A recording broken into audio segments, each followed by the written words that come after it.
Hi, Soshan. Hi, Raja. I am very happy that you accepted to be in this dialogue. I'm really grateful to you for taking time. So, can you introduce yourself in a brief way? Who you are, what do you do, what do you stand for, whatever makes sense to you. Thank you so much, Raja. My name is Soshan Soobramoney. I was born in Durban in South Africa. And yeah, so I've lived all my life here, except when I lived overseas to work in London in my late 20s.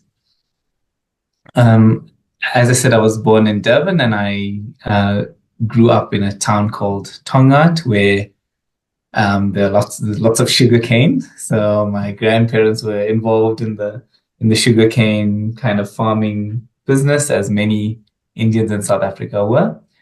I moved to Cape Town when I completed high school to study actuarial science, and I've been working as an actuary for the last kind of almost 2 decades.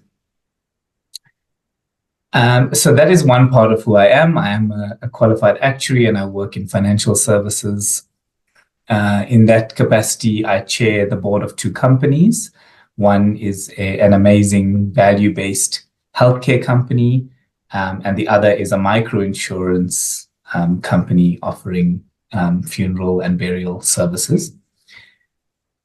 And I'm also a teacher. So my main job is that I teach actuarial science at the University of Johannesburg. As a student, I also am a student of mathematics. So I've been studying mathematics for a while now. And then last but not least, I'm a time to think practitioner. So I'm a certified time to think facilitator and also a in training time to think coach. That's it. Thank you, Soshan. Yeah. So, as I have already spoken with you, today we are going to have a dialogue in the time to think way about the component of equality. Yeah, so that's what we're going to do.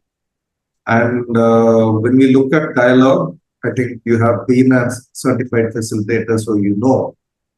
We start with a question, and then actually the other person thinks, and it is like a relay, as you know. The relay pattern changes when you ask me, what do you think? And when I finish my turn, I ask you, what do you think? So that is what we do. And since we are talking about equality, what I realized is dialogue is a place where huge challenge of equality happens. Because I was speaking to someone who attended the foundation course. Very interestingly, it was online. And two people went for dialogue. She said the other person spoke the whole time. So she did not even know what is dialogue. Okay. So that is what the challenge of actually, if you look at, since you know, both in dialogue and open discussion, the equality becomes far more challenging, right? Compared to thinking pair or round. So that is what we are going to do today. So I like so I will ask the first question, then you think, and then you hand it over to me by asking what do you think. Then once my thinking is over, I will hand it over to you by asking what do you think. And once we finish, then we appreciate at least one or two qualities that we saw or experienced in each other during this conversation. So that's what the whole thing is. Yeah. Okay. Yeah. Okay. So, Social, what do you think the component of equality is, and what are your thoughts? Thanks for that, Raja. So for me, equality is about regarding the other person as equal in their capacity to think for themselves. And that means understanding that we each have the capacity to think for ourselves about our own issues, about our own problems. Coming from South Africa, I'm very conscious of the level of inequality in our society. And it's, for me, it does come down to this deep-rooted assumption that maybe I know better or I deserve something different to what you deserve, or that I'm capable of something different to what you are capable of, in a way that really is making assumptions about your ability to think well for yourself. So for me, this is a very, very powerful component that is kind of founded on this assumption that we both have unique, incredible potential, and we both have, this infinite wisdom that we can tap into for ourselves. So that is my initial thought at this point on equality.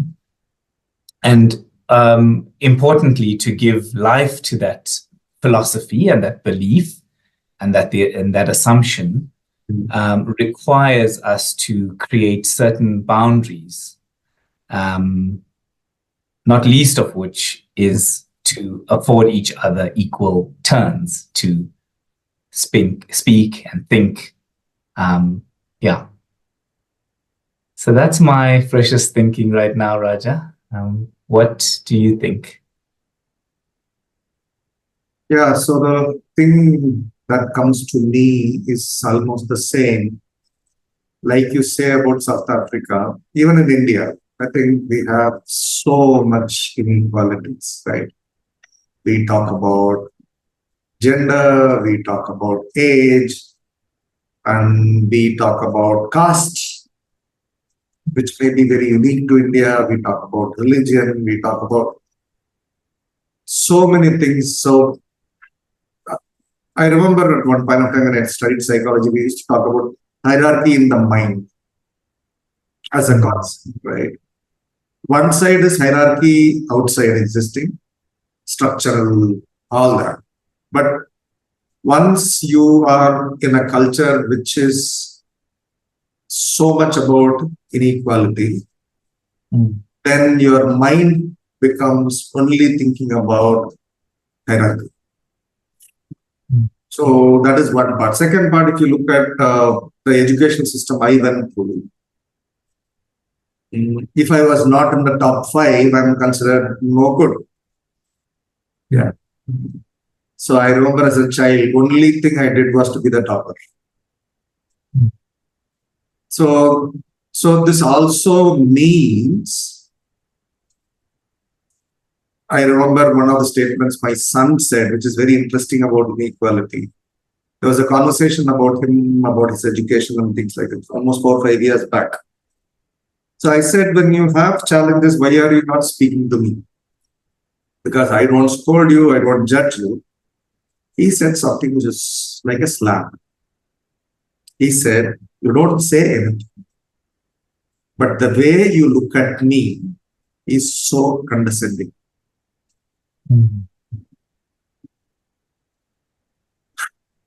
So I did so much work after that. But even now, if you really look at when I'm thinking with someone, to see that person. See, the thing is, giving equal time seems to be easier, right? But not to judge their thought and say, hey, I have a better thought, is still a challenge for me. So what do you think? Sure, that's powerful, Raja, what you just said. And I love the thought of the hierarchy in the mind or the hierarchy of the mind. You are making me think a lot about my relationships with my students, and even the way we as faculty members talk to each other compared to how we talk to students. And there's so much to be said of what we believe in, you know. We might not be saying it, as you say, it might be a superficial giving of equal turns, but what we believe, in other words, the assumptions that underpin our behavior, say a lot about how we end up behaving and how the other person interprets our presence with them. So I notice in my mind a lot of assumptions when I speak to some of my students. And I find that I have to do a huge amount of work to examine myself and make me think, what am I assuming that makes me believe that it's more important to speak now or correct now or share information now than how important it is for the other person to think what they're going to think next.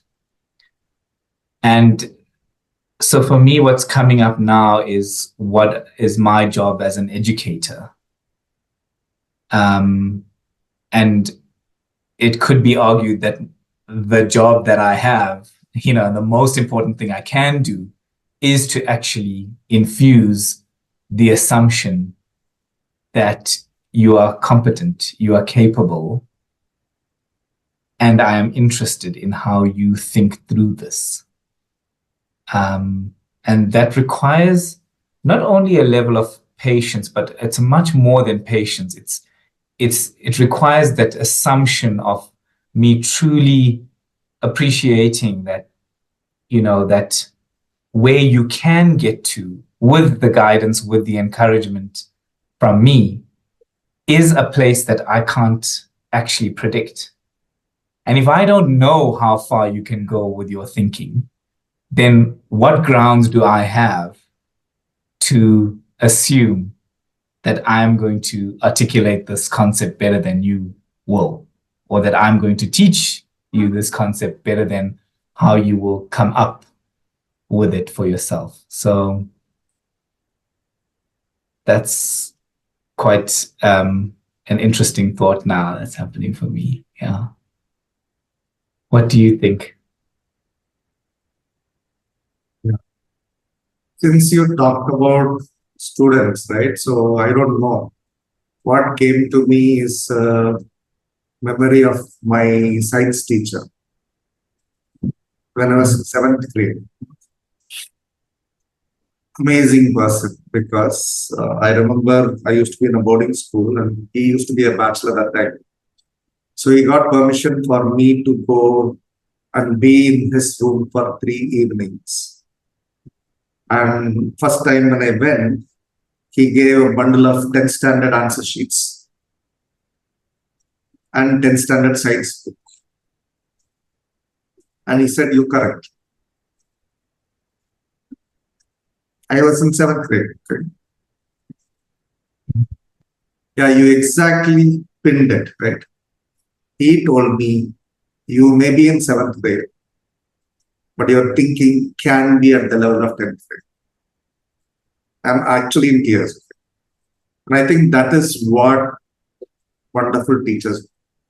And I had a Tamil teacher who was also same. These are the two teachers I can never forget. They made me feel as an equal. They will ask for my opinion. After asking my opinion, they may bring their challenges, but they will listen to me. And I think what you said is so beautiful. I think especially in work world, when you treat the other person as equal, you're saying you are capable, competent, and your thinking is as good as mine. I think that's a very, very powerful message. What do you think? You made me think of a similar story that I have in that it wasn't my teachers, but it was actually my parents that would give me some of their work to mark because both my parents were teachers. And so I remember actually marking grades above me, in terms of some of doing their marking for them. Um, and I never thought about that actually in that moment, I was living into the assumption that I'm capable. Um, so that's a lovely thought. Um, it also makes me think about in a somehow, and again, my frame of reference now is an educational institution, and I can compare that with my corporate life. And whilst both have different types of hierarchies, the funny thing that I find is that it feels to me that the hierarchy in an educational institution is more prevalent and more restrictive of thinking and learning, which is completely antithetical to what it's supposed to stand for in an educational institution. So I'm referring to, the traditions like, you don't call your lecturers by your first name normally. You'd have to call them Dr. So-and-so or Professor so-and-so. And I remember when I shared with one of my colleagues that when our students are going into the working world, they're going to be calling people by their first name. It was quite a quite a revelation at the time that perhaps was something that wasn't truly appreciated. But I think for me that represents a lot about hierarchy. How do you address me? What is the power differential here? And maybe equality then has a lot to do with what power am I willing to give up? Or, what power do I want to hang on to? Maybe that's, something to do with that. Because is it different and in a way much more incredible generative kind of power that you can give yourself by allowing yourself to be an igniter of somebody else's thinking. And if the way we treat them can be the giving of power that's needed, then that has a lot to do with equality. So I'm loving this conversation because we're moving from, equal turns to something much deeper, to the assumptions, to the power dynamics, and to the beliefs that we instill in each other by saying, you're capable of marking a 10th grade script. Yeah, loving that.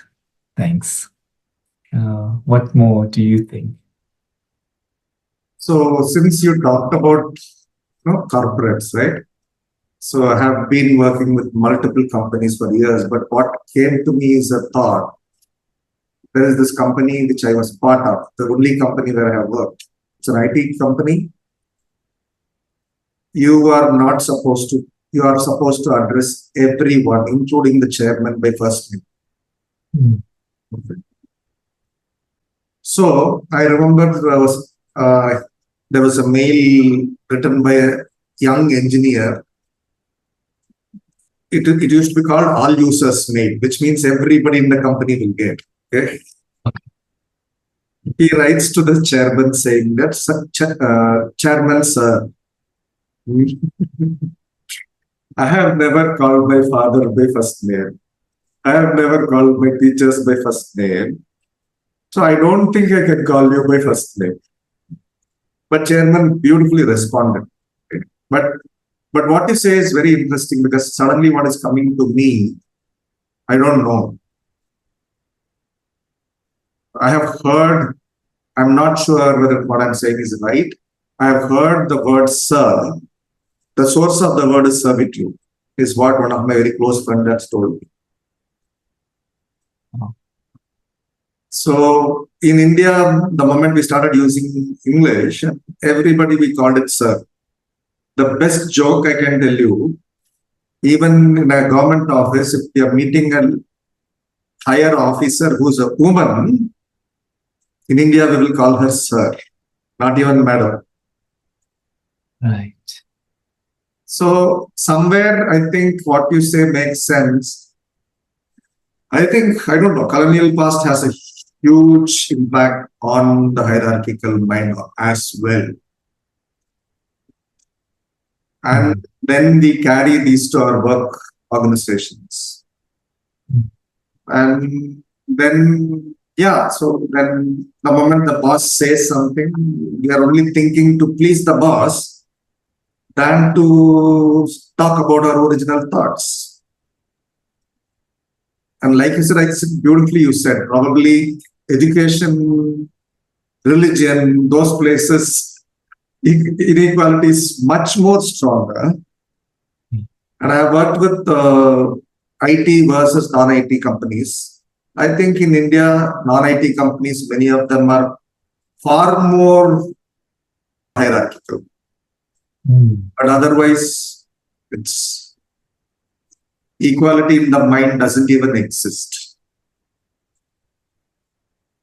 So, yeah.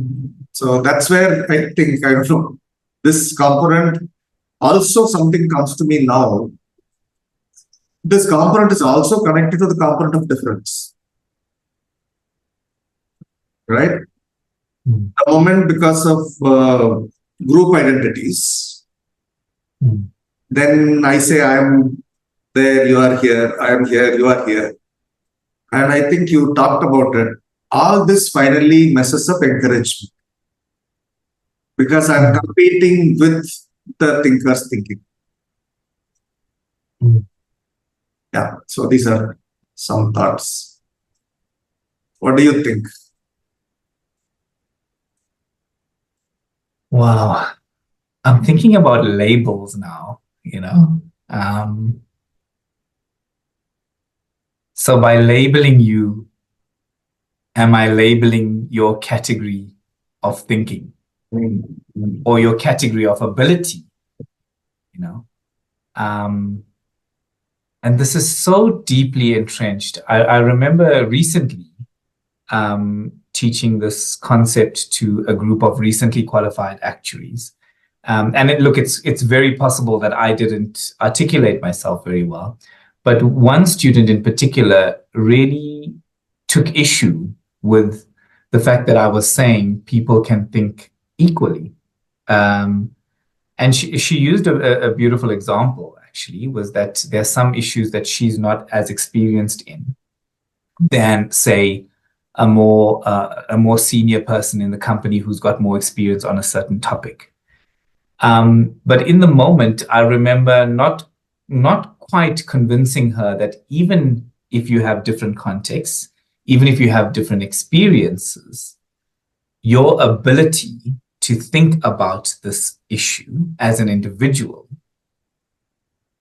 could be seen as equal to the more experienced person's ability to think about this issue given their context. And I'm wondering, like with young people, or in this context with junior actuaries who have just recently qualified, I'm wondering whether this label of, well, you are just recently qualified, or you are inexperienced, or you are student, I am teacher, you are, learner, I am supervisor. I'm very interested in what the attachment to a label does, not only for your thinking, but also for mine. It feels like this reliance on the label is creating this illusion of safety in knowing our role.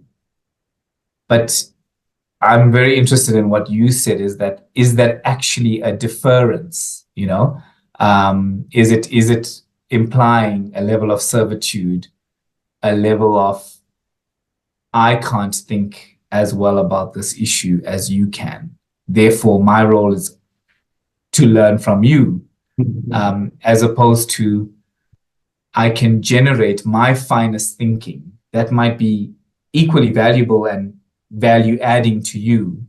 And together we can co-think, which will create something much more beautiful than if we started from this assumption of deficit. As the learner, I have the deficit, or as the subordinate, I have the deficit in thinking. So for me, it's coming to this kind of educational, philosophical choice that we can make about this model of deficit versus, competence-based, strengths-based thinking. What do you think, Raja? Yeah, something came from your name. I do not know your second name is a god called Kartikeya. Do you know that? Subramani. In Tamil is called Murugan, and in Sanskrit the god called Kartikeya. He is son of Lord Shiva, who is one of the three big ones, right? So it just came to me. There is a story, especially in my mother tongue Tamil, where the son teaches the father. So that's what came to me when you're speaking about hierarchy and experience. So there are myths and symbols about, like here, I think even in English says there's a saying, I guess, right? Child is the father of the father or what, right? So many a times these things exist, but it's very convenient for us not to look at it. Because recently I had a conversation with someone. This was about how they're uncomfortable with the independent thinking of the child who's in teenage. Okay. So then I listened a lot and all that. And at the end of it, I asked a question. I said, do you think the world you live in is same as the world they are born? No. Do you think they know more because of social media and all the kind of information they consume? Yes. I said the problem is not they can't think. The problem is you are not willing to listen. Probably if you listen to them, you might find something very, very interesting they may teach you. Yeah. And it's the same thing even in organizations, like you said, right? For example, whenever I've done making senior people become coaches, okay? So I have heard this question multiple times. If I'm only asking questions, not providing advice and solution, the younger person will think I am an idiot.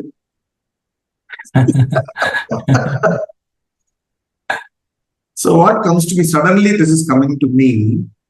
Fundamentally, if I look at, I don't know why I'm going back to education system, sorry.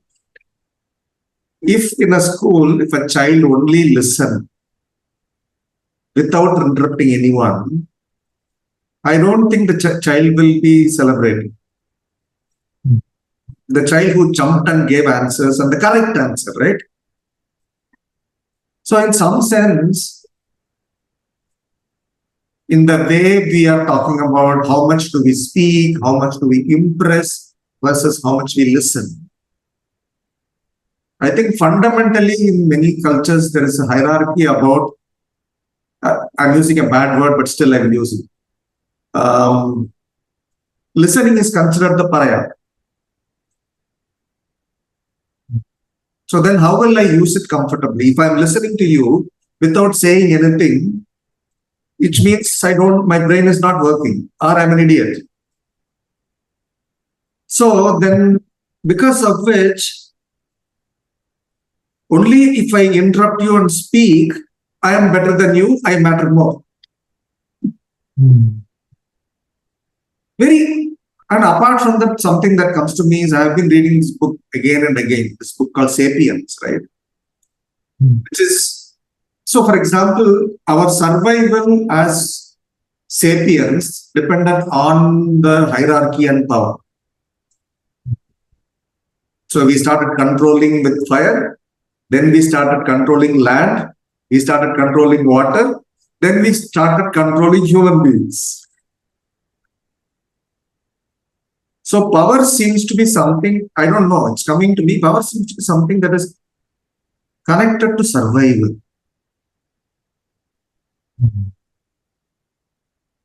Yeah. Yeah. What do you think? Sure. That's very interesting. Yeah, it's making me think about, if I build on that thought a little bit, that the power dynamic means safety for me as the more powerful, possibly more privileged, more recognized thinker in a conversation. So let's say I'm putting myself in a conversation with one of my students. Now, if I give up power, it means I'm giving up my ability to survive. I love what you said about how if I don't say anything other than asking questions, the person will think I'm an idiot. Which for me is this possibly true assumption, right? So if I ask the question, you know, what is it that causes that to stop me from igniting their best thinking? It feels like it's maybe a fear that it's true. Maybe the the fear is that that if I believe I'm an idiot, you know, that I wonder whether that is the assumption that really stops us. And that if we could believe in ourselves, we will become much more prone to offer the thinking environment in the form of questions that ignite, to actually unleash the beauty of the thinker's intelligence. And because we are so secure in that assumption, we will not feel threatened by their intelligence, and we will not feel inferior because of it. Yeah, I almost want to come back to, and we'll feel more powerful because we released that out. But there's something that feels quite perverse about thinking about that last leg. But that's something that's sitting with me now, is that if it's a survival instinct we're concerned about, then it feels like this fear factor is a big driver. Because, and just coming back to now, what I notice in many academic circles is that you'll often find a lecturer saying to a student, "Oh, this is what you should do. This is how you should study." And, you know, in the presence of that kind of instructive type of education, I find myself tensing up a little bit and cringing a little bit. And it's like, but we don't know the student's context, you know? We don't know what they've tried, what they haven't, the context as well as they know themselves. And so I'm now curious what questions we could ask ourselves that allow us to appreciate that we will never know the student's context, and therefore you could argue that any advice we give a thinker is suboptimal compared to a question that ignites their own advice for themselves. Yeah, that's my precious thinking on that. What more do you think, feel, want to say? I don't know. I seem to be going on a negative track. We will change it at some point. When you talked about hierarchy, I was thinking about a company. I did very short 3-day workshop. So we're doing the workshop on the whole concept of Pygmalion effect. So Pygmalion effect is when the person in hierarchy believes the other person is no good. It happens in school. It happens in schools, colleges, as well as in companies. When the person in hierarchy thinks the other person is no good, finally, research shows the person actually becomes no good. Okay. So I have multiple stories about it. I sometimes get into tears. I spoke this, and I remember this person. He was just going to retire in 6 months in a corporate company, and he was almost in tears. And I asked him what happened.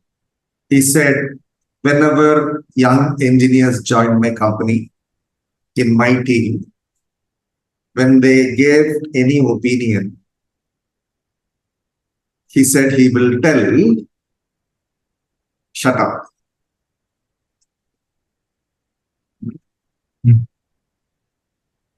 Your age is my experience.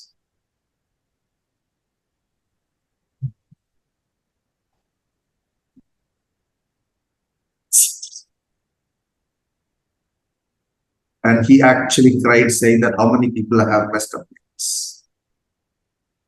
Oh, wow. Yeah, so what you say is very, very interesting, because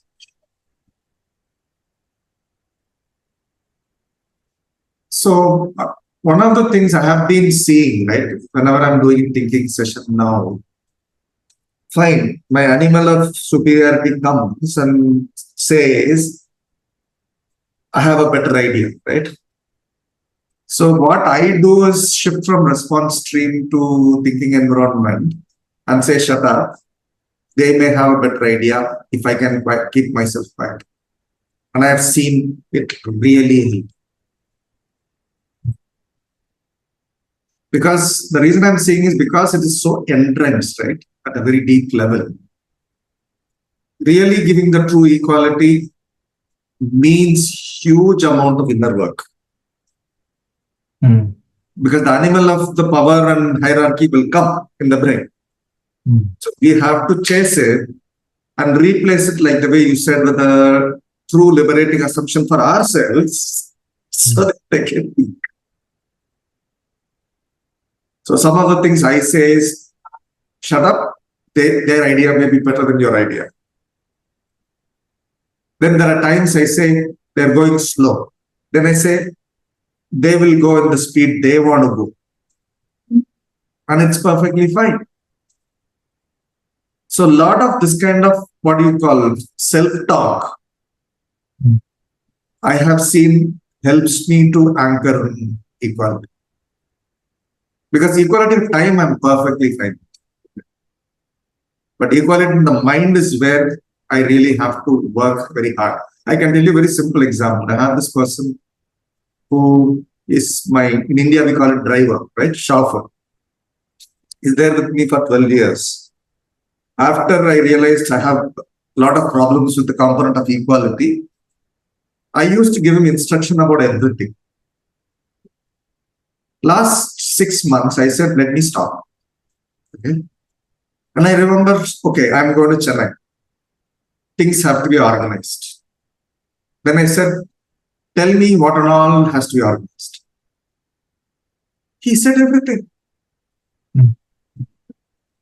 So last 6 months, whenever he has to help me, I say, okay, this is what we are supposed to do. What do you think we have to organize? And he knows. And also, interestingly, this also reduces my pressure to think about 100 things.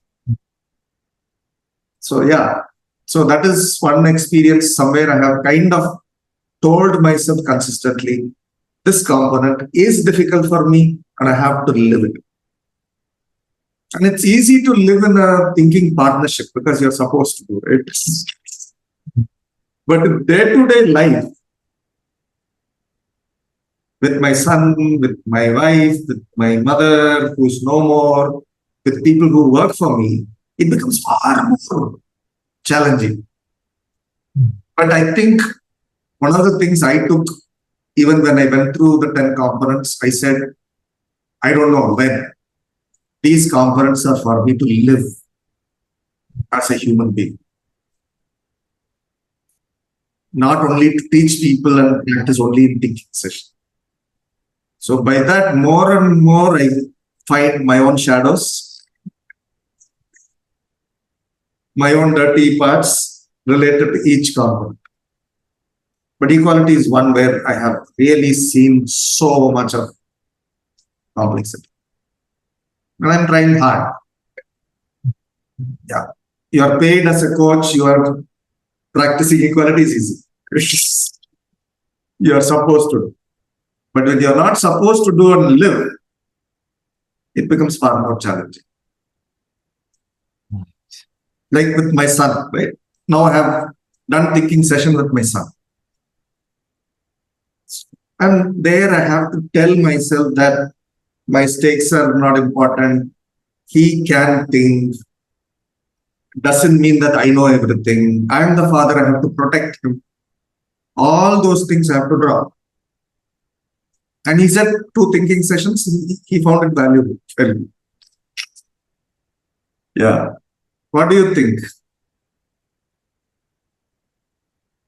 Sure. I'm now thinking about, in addition to this fear factor that we spoke about, I'm also thinking about this judgment, right? And I'm thinking about when you were talking about your son, I was thinking about how, like, I feel quite comfortable if I had to tell my son, I don't know the answer to this question. I think we have to figure it out together. Or what do you think?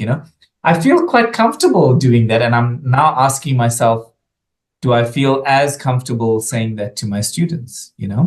I mean, to a large extent, I think I do say, I don't really know. But there is this fear of, if you don't know, but you're supposed to be teaching us, will I be judged?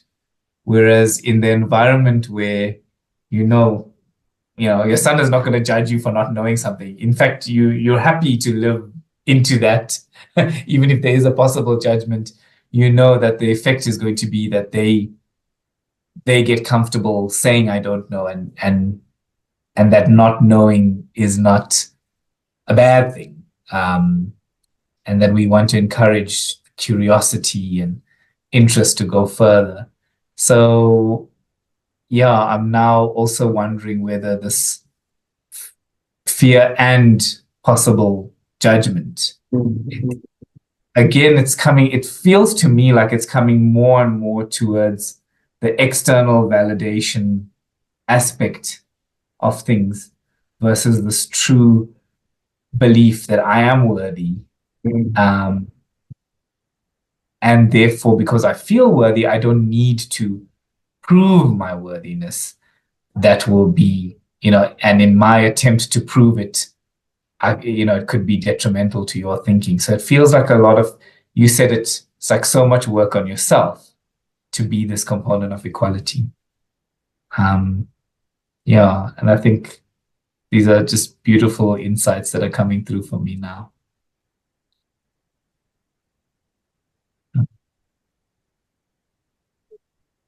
What do you think? Yeah, something you said touched me. You said, can we say I don't know, right? So, like you said, to tell if there is a decent amount of equality at home with the child, even I have said many times, he said, I don't know. Very comfortable, right? But when I look at a hierarchical, even as a consultant, I'm paid for what I know. Even you as a lecturer, you are paid for what you know. And if you are more, you are supposed to know more. Right? So there is a huge, you said beautifully, there is a huge pressure to perform And if you are paid for knowing and knowledge, to say I don't know, I'm curious seems to be far more internally pressurized. Yeah. So that's something that came to me because the moment we come to work world, we are all paid for what we know. And to say in that moment to colleagues or to anybody, I don't know, can be very scary. Yeah. Yeah. And as we all know, saying I don't know is when you start search. Yeah. Accepting that to oneself is easy, but accepting that to outside.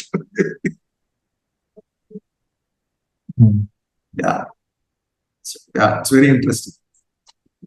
How do I accept that? Not necessarily I don't know, I may not know. Right? You get? Even to say I may not know, the moment I can accept that, I think comfortably I can provide the equality. Yeah. Because I don't know can be scary. I may not know Mm. what they know. Maybe an assumption that will help me to probably provide the equality. What do you think? Yeah, I love that. So I may not know. It feels a bit more playful. Yeah. I may not know. I may know. I may not know. I don't know. um, for me, I'm loving this idea that if I can be kinder to myself, if I can be more playful, which is the thing that I'm, believe I'm encouraging other people to do, then that is so much more validating, and it's got the spillover effect that I can be equality um, more readily. Yeah, I love that. That's definitely going to stick with me. The power of I don't know. Because with the power of I don't know comes the power of what do you think? Yeah, love that. Yeah.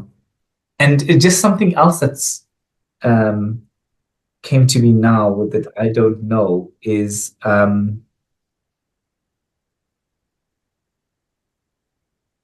something I forgot to mention earlier was, coming back to the, race inequality that we started off this discussion with.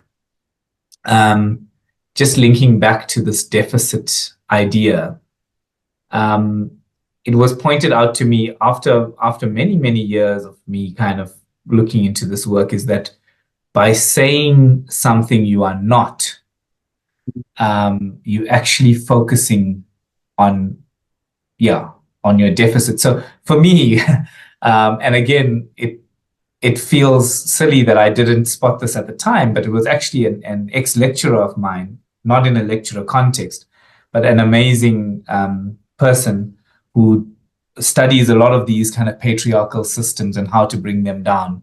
Her name is Shivani Ranchod, who's one of my collaborators now.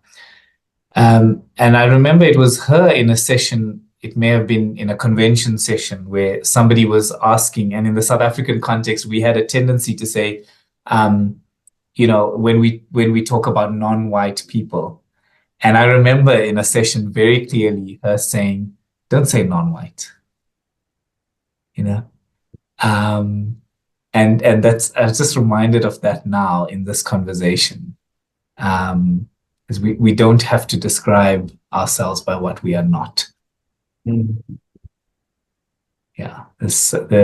For me, that was quite opening, that how much assumption was built into that, a phrase like that, which was obviously a ubiquitous phrase in South Africa. So that, I think, is my other thought that came to mind in this conversation. Thanks, Raja. Over to you. Yeah, something you said, I think, about non-deficit, right? Uh, like if you look at, yeah, I have uh, come from whatever you call Hindu doctrine or whatever, right? So we say every being is unique and every being is whole. We are part of the whole, but we are whole. Each one of us are whole, right? Even though we read it, understand all that, like you said, we are always thinking of the deficit in us, right? If I'm seeing deficit in me, I'm scared I'll feel small, right? So the only way I can deal with you is to invoke your smallness.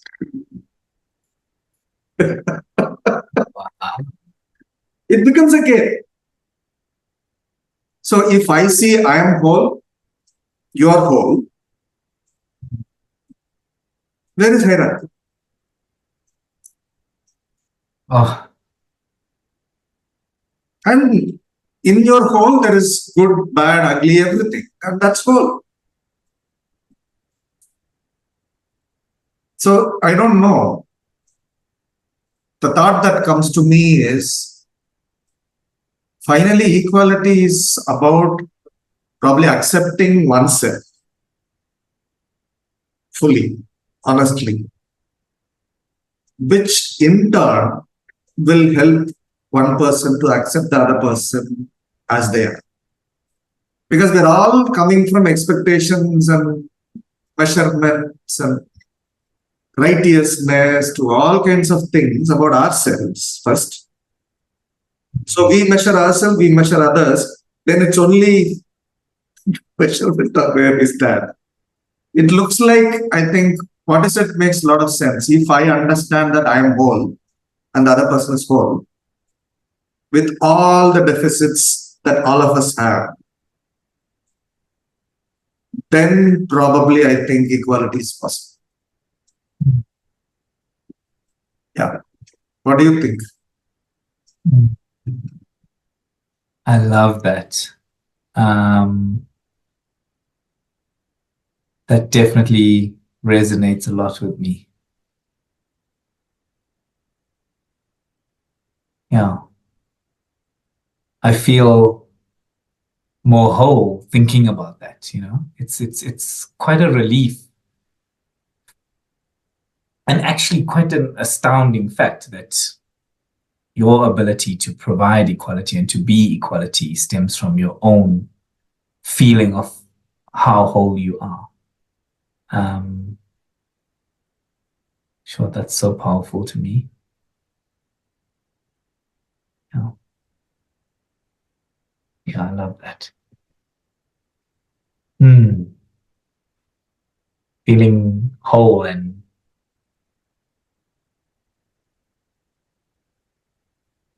much more aware of my own feelings about myself and how that impacts my ability to be present and be a thought partner.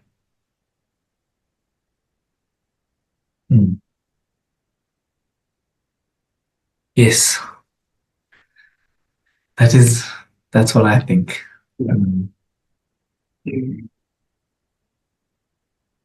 So time-wise, I think we are almost there. Yeah. Okay. So yeah, it's been beautiful conversation. Only thing I want to say is I didn't go over prepared and I'm happy. Because every thought that came was just from what you said, it came. That's the power. Yeah. Yeah, when I'm over preparing, I'm thinking that I have to be better than you, no? So these are the realizations, okay? So nowadays I say, no, don't over.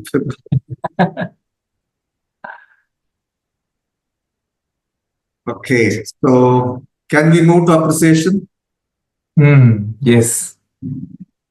Love that. So for me, I think the first one that comes to me, your openness for exploration, quality of openness for exploration. That is the first one.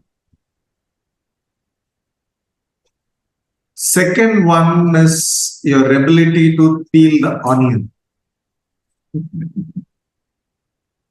to go deeper.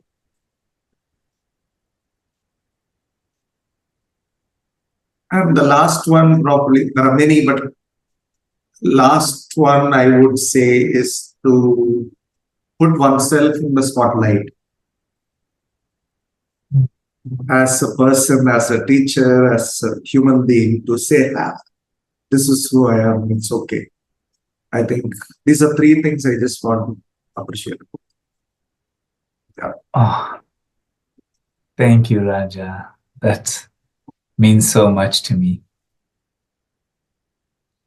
I want to also appreciate a couple of things. And the first thing that I wanted to share is that you have such a beautiful ability to tell stories. And the way you've taken some of our findings and related them to stories makes it so much more meaningful to me. So I love that. That's such a it's such a gift that you give. And then something a bit more personal is that in speaking to you, it's a concluding thought that I had is that I feel more whole in the conversation that you bring out. So that is a quality that I'd like to recognize, is that you are wholesome and you invite wholesome thinking, which is, it was so lovely to experience. Thank you. Mm.